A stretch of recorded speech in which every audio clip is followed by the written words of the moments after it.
ચાતુર્માસ કરવા મહારાજ સાહેબ શહેરની પસંદગી કરતા હોય છે. કેટલાક અમદાવાદને આંગણે પધારતા હોય છે. આ વર્ષે નમ્રમુનિ મહારાજ સાહેબ પ્રથમ વખત અમદાવાદમાં ચાતુર્માસ કરવાના હોવાથી રવિવારે તેમના નગર પ્રવેશનો કાર્યક્રમ યોજવામાં આવ્યો.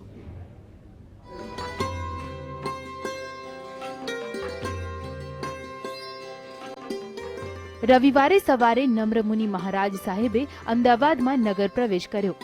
વાજતે ગાજતે નીકળેલો વરઘોડો એલિસ બ્રિજ ખાતે યજમાનના ઘરે પહોંચ્યો હતો, જ્યાં મહારાજ સાહેબે પ્રવચન આપી ચાતુર્માસ માટે અમદાવાદની પસંદગી કરવાનો હેતુ સમજાવ્યો હતો. જે પરમાત્માને પામવાવાળા હોય છે ને એ પરમાત્માના પ્રેમી હોય છે. પરમાત્મા પાસે માગવાવાળા કરતા પરમાત્માને પામવાવાળા લોકો છે ને એ પરમાત્માના સાચા ભક્ત હોય છે.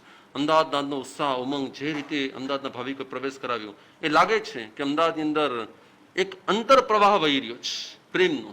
ખાલી બહાર નતો આવ્યો, આ વખતે પહેલી વાર બહાર આવી રહ્યો છે. 19મી જુલાઈના રોજ સવારે 9 કલાકે મહારાજ સાહેબ ચાતુર્માસ પ્રવેશ કરશે.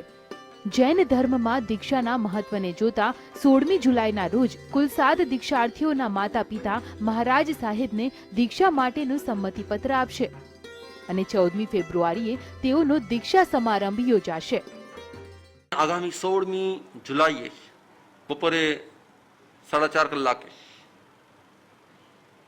મુંબઈ, રાજકોટ, અકોલા, કલકત્તાના કુલ 7 મુમુક્ષુ જે આગામી 14 ફેબ્રુઆરીએ મુંબઈમાં દીક્ષા લેવા વાળા છે, તેમના માતા પિતા આ 16મી જુલાઈ ગુરુ પુષ્ય નક્ષત્રના શુભ યોગમાં અમારા હાથમાં તમે દીક્ષા આપી શકો છો એવું એક આજ્ઞાપત્ર આપશે.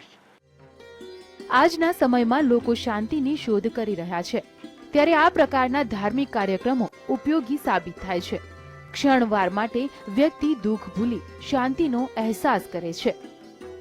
કેમેરામેન જયમીન વ્યાસ સાથે ઝલક અધ્યારુ, GSTV, અમદાવાદ.